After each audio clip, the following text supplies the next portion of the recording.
24 മണിക്കൂർ നിർത്താതെ radio show ചെയ്തതിന് ഒരു ഏഷ്യ ബുക്ക് ഓഫ് റെക്കോർഡ്സ് നേടിയിട്ടുള്ള ആളാണ് ബാലൻ.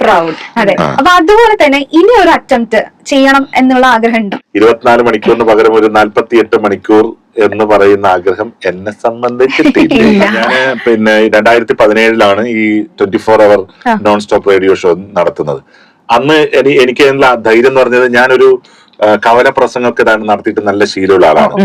ഇപ്പൊ ഞാൻ എന്റെ ഒരു പൊളിറ്റിക്കൽ ബാക്ക്ഗ്രൗണ്ട് ഉണ്ടാകുന്ന കാലഘട്ടത്തിൽ ഞാൻ 4 മണിക്കൂർ 5 മണിക്കൂറൊക്കെ ചില ലീഡേഴ്സ് വരാൻ ലേറ്റ് ആയ സന്ദർഭത്തിൽ വേറെ ആരും പ്രസംഗകരില്ല എന്ന് പറയുമ്പോൾ വലിയ ലീഡേഴ്സ് ആയിരിക്കും. അപ്പൊ വരുന്ന സമയത്ത് ഞാൻ പ്രസംഗിച്ചിട്ട് അപ്പൊ 5 മണിക്കൂറൊക്കെ എനിക്ക് ഒരു സ്റ്റേജിൽ നിന്ന് പ്രസംഗിക്കാനുള്ള കരുത്തുണ്ടെങ്കിൽ സ്വാഭാവികമായിട്ടും ഒരു റേഡിയോ എന്ന് പറയുന്നതിനേക്കാൾ വളരെ എളുപ്പമാണല്ലോ. കാരണം സ്റ്റേജിൽ ഒരു പ്രസംഗം പെർഫോം ചെയ്യാന്ന് പറഞ്ഞാൽ ഭയങ്കര സ്ട്രെയിൻ ആണ്.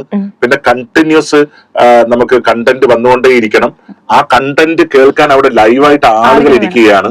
ഒരു തവണ പോലും നമുക്ക് മൈക്കിന്റെ മുമ്പിൽ നിന്ന് മാറാനോ വെള്ളം കുടിക്കാനോ അങ്ങോട്ട് പോകാനോ ഇങ്ങോട്ടോ ഞാൻ 5 മിനിറ്റ് പ്രസംഗം നിർത്തിയിട്ട് രണ്ടാമത് വരാം എന്നൊന്നും പറയാൻ പറ്റില്ലോ.